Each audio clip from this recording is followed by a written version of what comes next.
As portas da Casa da Cultura abriron ás 11:30 para o público. Sobre esa hora chegou a xa exalcaldesa Paula Fernández, bastón de mando en man e acompañada dos seus dous edís e de Modesto Pose, Pablo García e Mar Barcón, da directiva socialista. As 196 butacas do Salón de Xuntas logo se encheron e a policía local impediu que subiran máis veciños. Iso sí, Fernández Pena interviu para ordenar que as portas quedasen abertas para o público que se quedou abaixo e que puido escoitar a sesión plenaria por megafonía. Que ninguén as peche porque esta alcaldesa deu instruccións moi claras o viernes de que estiveran abertas para os cidadáns. O resto da corporación, agás o edil do BNG que chegou con tempo, entraron pola porta de atrás.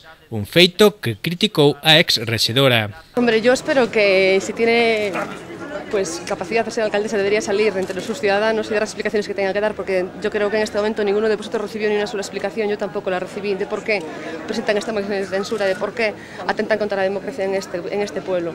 A sesión comezou puntual ás 12, cun público moi crispado que comezou a increpar uns cando entrou Paula Fernández e o seu equipo e outros no momento en que fixeron acto de presencia os promotores da moción. Sentados os 12 edís, faltou Manuel Mato do Partido Popular por estar en contra da moción.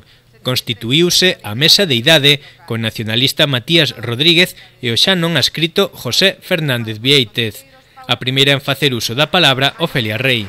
Quero manifestar, en primeiro lugar, que a moción de censura que hoxe ven a este pleno para a súa votación foi froito dunha decisión moi meditada por parte de todos os concelleiros que a asinamos. Que a situación de inestabilidade política e institucional que se está dando no noso concello pode dañar irreparablemente o presente e o futuro de Silleda, o enfrontamento social que vive o noso pobo, producto dunha mala administración, non só das responsabilidades que ten asumidas este goberno, senón tamén do sistema democrático que debería respetar e defender. Interrumpida varias veces polos berros do público, Rei culpou en exclusiva a alcaldesa da situación por negarse a pactar no seu día co BNG. Absolutamente nadie pode ser culpable por haber chegado a esta situación. Únicamente a señora alcaldesa. Tiña a obligación de liderar un equipo para poñer en marcha un proxecto para Silleda.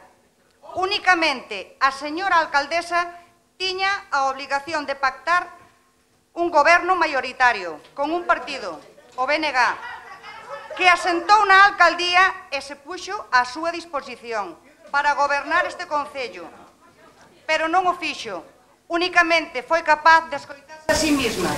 A palabra máis repetida da nova alcaldesa durante o seu discurso foi diálogo. Creemos firmemente que outra Silleda é posible, unha Silleda onde as cousas que real e non artificialmente preocupan aos veciños se resolvan con seriedade e eficacia, onde os servizos melloren día a día e onde os problemas se afronten dende o diálogo, a sensatez, a tolerancia, o respeto e a pacífica convivencia, e non dende o autoritarismo, a intriga, a manipulación e a soberbia. Sobre o novo camiño que se abre para Silleda, Rei comprometeuse a tirar do carro e atender a todos os veciños máis alá da cor política. Debemos lograr que os silledenses se sintan orgullosos da súa alcaldesa e do seu goberno. Estou segura de que unha maioría unida neste concello é a única solución para resolver os graves problemas que ten. Vamos a olvidarnos de tendencias ideolóxicas. Vamos a formar un equipo de persoas que queren traballar polo seu pobo, empuxando todos na mesma dirección, recuperando a tan ansiada e necesaria estabilidade política e institucional.